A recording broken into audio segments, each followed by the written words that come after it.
Жайнамазды ашық қалдырмаудың сыры. Бірде Ғайса пайғамбар намаз оқып тұрған ібілісті көріпті.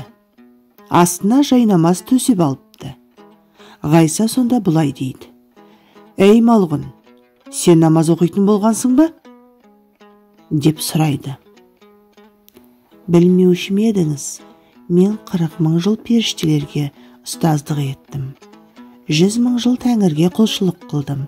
Бұл содан қалған әдет қой», дейді. Ғайса сонда: «Намазды әдет қылғаннан Құдай сақтасын. Жайнамазды қайдан алдың?» дейді. «Ашық тұрған жайнамазда мен намаз оқимын», деп жауап қатыпты. Содан бастап жайнамазды жауып жүру, шетін қайырып қою туралы тыйымдар қалыптасыпты.